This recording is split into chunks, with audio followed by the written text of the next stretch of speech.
Hey everyone, this is Mousy. You recognize me from my series on here. I want to introduce to you my best friend and heart sister. This is my friend Tabby. Hi.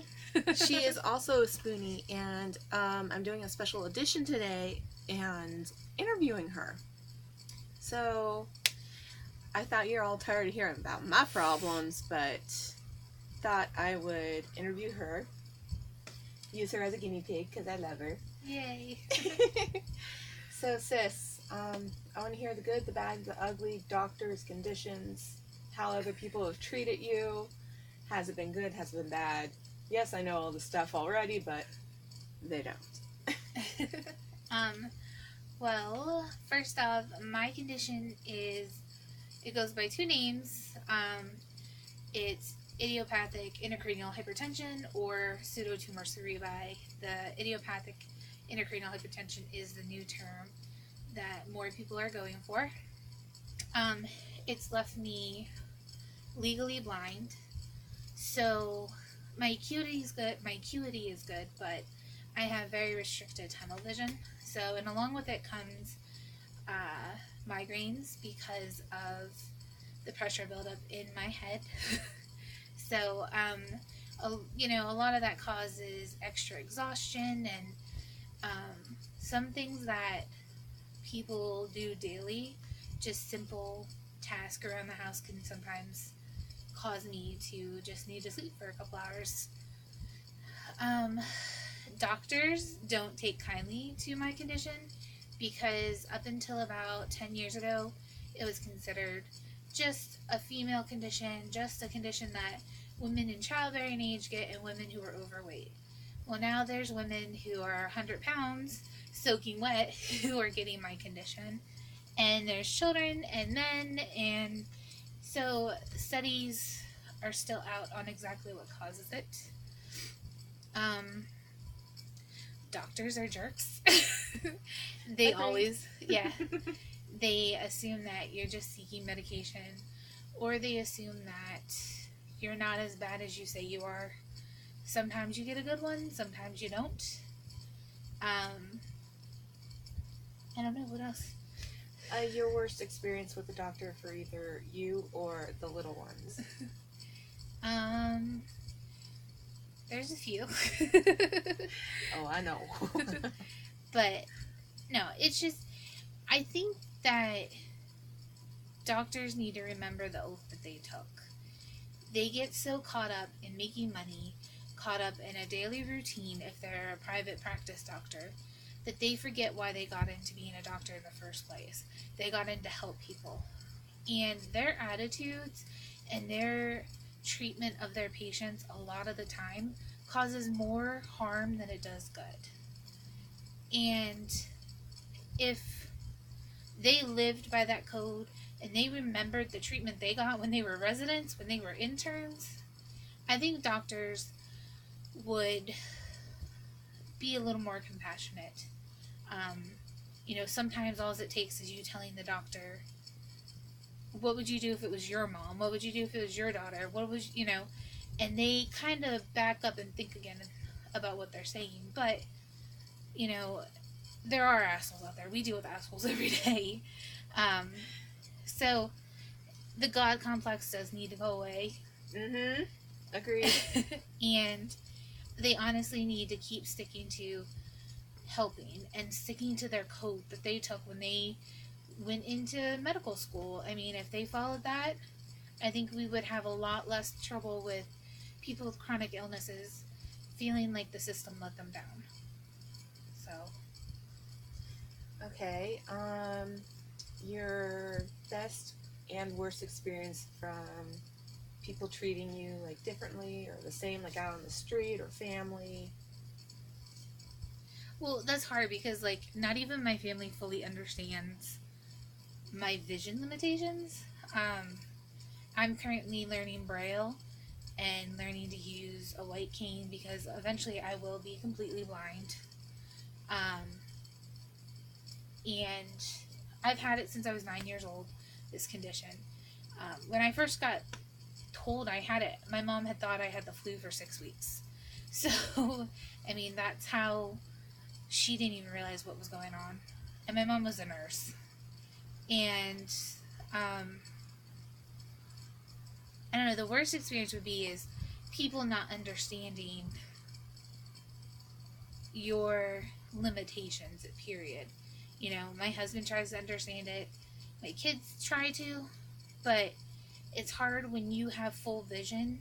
You don't understand what limitations the person you're talking to has. For me, mainly it's, you know, the person in front of me, I can see their head. I can't see too much around them. So, I will tell the funniest experience is when I get my eyes dilated, they usually take a day or two to go back because my optic nerves are so damaged. And my mom took me to dinner one time after I had had a doctor's appointment, and she was leading me because I literally was blind, could not see anything, and she walked me into a brick wall. So kind of like me when I had my eyes dilated from my glasses, which I'm a bad girl. I don't always wear them. I'm nearsighted. Don't judge. I made a complete ass out of myself and went to go out the indoor at the store, because Nana thought it would be a great idea to go shopping right afterwards. Yeah, I couldn't see like 2 feet in front of me. So I was going out the indoor, and this lady ran into me, and I was chewing her out. And Nana tapped me on the shoulder and said, "Look up." I'm like, "Nana, I can't see that." She's like, "You were going the wrong way, Muffy." And I'm like, swearing all kinds of languages. I hate it when the eyes are dilated. I hate it. Let's see. What else? as Mel learned, my eyes are very sensitive. I never know what's gonna cause me to have some kind of reaction with my eyes. We did makeup one night. Oh yeah, and the eyeliner had to be. Yeah, the next day, my eye was swollen like twice its size. Yeah, it was really bad. So just little things like that. You know, on top of it all, because of my vision limitations, and because, you know, a lot of times I just feel like I'm not good enough or worth anything. You know, it's just the things you get in your head because there's so much you want to do, but you can't do it. You know, I also have really bad anxiety. So even doing this, you'll notice I'm not looking at the camera. Which is why we vape. I got her into vaping when I found out I was quitting smoking. I have the story up, I do. I know I do. But when I got into vaping and quit smoking, stupidest thing I ever did is start. But I found out this little pleasant benefit with vaping as well, before I had all my other issues come up, like in this past year. I found out that I was taking my anti-anxiety pills less and less, and now I have it down to almost hardly at all. So I shared that little benefit with Sis, and I got her into vaping, and go ahead and tell them.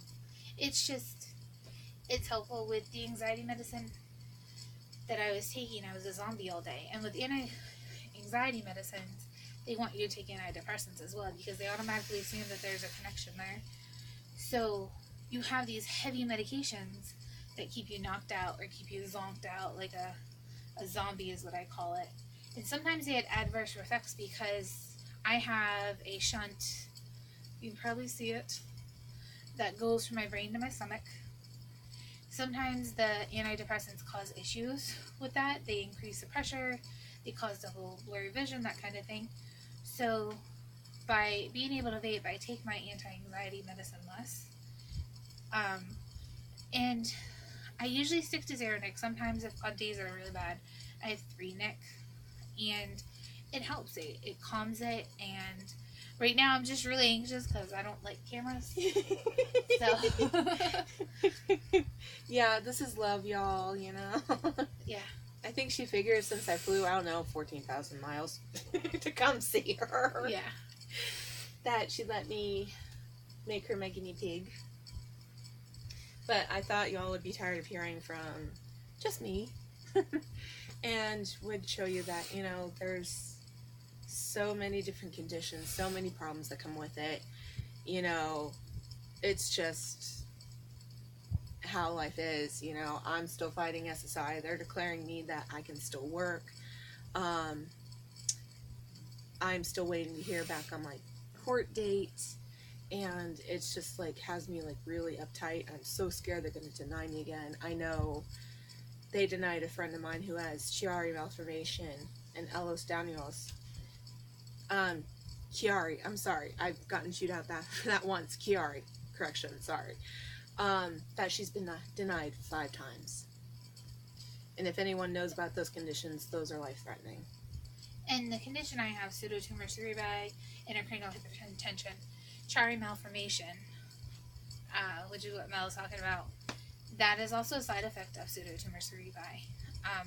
You can have both. So imagine somebody who not only is losing their vision every day, but their brain is trying to slip out between the skull and the spine because there's too much pressure. And that kind of is, people you don't see in the media. Now, I don't want this to sound rude or anything, but I respect people who have a cancer. I respect, I have a close friend whose son just fought the battle, and I know a few other people. There's all sorts of awareness for breast cancer, childhood cancer. There's all sorts of awareness for this. But September is National Pseudotumor cerebri IIH month, awareness month. And you don't see anything about it in the news. You don't see anybody talking about it. You don't see the stories of people who die all the time from it. There was just a lady that died not too long ago. She was 24. Passed away because of too much pressure in her brain. Caused her to have a massive stroke and she died. So, we need to bring awareness to everything, not just... We're being buzzed. Not just cancer. So. Yeah, like my conditions I have, hidradenitis suppurativa. There's no ice bucket challenge for that. There's no runs for that around where I am. And no one often talks about hidradenitis suppurativa being connected with polycystic ovarian syndrome. Not only may I not be able to have children, as I get buzzed by the mafia, children, I can also develop diabetes, which I've talked about. I was pre-diabetic. I can also... That's our brother. We're going to slap him. I also have a chance of developing cervical cancer. There's just so many problems that come around. And now that I have Hughes syndrome, I'm on blood thinners for life. So that is definitely a life-threatening condition, along with a potential life-threatening condition of HS. Recently, I saw about 5 people in my HS group pass away. And one's getting there pretty soon. So, this is just things that drive me and Tabby crazy. There's not enough awareness. There's not enough understanding. The treatment we get, those doctors, I can count, like I said in my last video, on one hand how many were awesome. They retired or moved away. Thanks. But, the doctors need to get on this. People need to get on this. We just need more understanding, more awareness. And, without it, it just makes being chronically ill worse. Trust us. You think you're tired of hearing our condition? We are chronically tired of being chronically sick and tired. I'm a mom with a chronic illness who takes care of a daughter who has a chronic illnesses and a son on the autism spectrum. My life is crazy. Mel's gotten a short little glimpse of my daily life because she's been here for 2 weeks.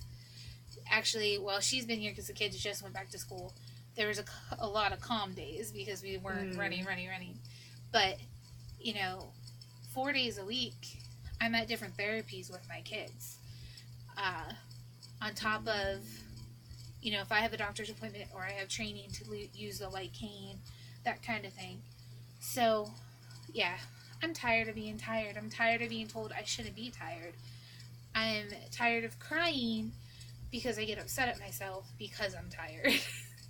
So, tired of running the doctor's offices, tired of, Yeah. you know, and if it's, I'm not taking care of me, I'm now taking care of my mother, who is really sick. And, you know, if it's not my doctor's appointments I'm rushing to, it's her doctor's appointments I'm rushing to. It's just, being a spoonie is chaotic and stressful and tiring. You know, I'd rather be out there working. I'd rather be out there being productive and, you know, going with my dreams to college about being a teacher or a massage therapist, but I can't. Even standing right here right now, my lower back is killing me. And this is just a good day. And now that my knees are going out, well... No one wakes up one day and says, hey, I want to sidetrack everything and be sick all the time. Yeah, like, oh, hey, you know, this plan I've been planning for a couple of weeks, screw it. When I was in high school, I was able to do half a day of vocational school to get my child care services degree. So when I graduated high school, I went straight to work. That didn't last very long. In 2004, I wound up having semi-emergency brain surgery. Semi as in, I went in the doctor's 1 week, the next week I went and had surgery. And because I was sick, because I had a lot of memory issues, because of everything going on at that time, I became disabled. I was not able to work. I wish I could work. I wish I could go back into the classroom and work with kids. But when you have pinhole vision, nobody lets you work. Yes, I know there are people who are blind who go above and beyond and that are working. I understand that. I really do. My anxiety, social anxiety, mixed with my vision loss and being scared, not being able to be very fully aware of my surroundings, it's hard. There's no way anyone would be willing to let me come in and work with them. And working from home is hard too because, like I said, 4 days a week in the afternoon, I'm off on therapies with my kids. So what do? You know, and like I said, I didn't say in high school, oh, I'm gonna just sit on my butt and not do anything. Mm-hmm. I don't sit on my butt and do anything now. I try to volunteer. I do what I can to help. I can't make full days working a 9 to 5, and it sucks. And, you know, it's just not fair. You know, I didn't ask for this. I didn't say I wanted this. So how come it's happening to me? How come my kids are sick? How come Mel has it? You know, that's the kind of things that I go through. Yeah. That's just a small ramble of my brain. It's like, you know, oh, hey, I'm going to, like, kick it at home. I'm going to abuse the system. I'm going to get money, and I'm not going to have to do crap. No, that's not my way of thinking. And it wasn't my way of thinking when I was little either, because before my hip went out, I had this big plan. By the age of 24, I was going to be an honor student in high school, graduate college, have my own car, contribute to the house, you know, and just work and enjoy it. And it didn't happen, because after my hip was taken care of came the age of 14, where I got my polycystic ovarian syndrome and I got my hidradenitis suppurativa. And from there on out, my hip just kept getting worse and worse and worse, and the doctors are like, oh no honey, it's fine, you're not going to need a hip replacement until you're 60. Well, I guess 19 is the new 60. What do you think? Because age 28, I was up on that surgery table and I now have a new hip, which, by the way, has not bothered me. My surgeon did a great job. He's a great guy. He's one of the doctors I consider really cool, which is a rarity. But sadly, probably wrap it up because it's 19 minutes. Yeah, it's hard because there's so much you know, so much crap that goes on. But yeah, I'm gonna wrap it up. You know my issues. I've complained about them enough. But our final word is, come on, people. We need the awareness, we need the understanding, and we don't need the stigma of, oh, you just want to be lazy. Okay? Please feel free to share these videos anywhere We kept the swearing down in this one. so you can listen to it with kids in the room or at work or whatever. So share. Bring the awareness, huh? Bye, guys.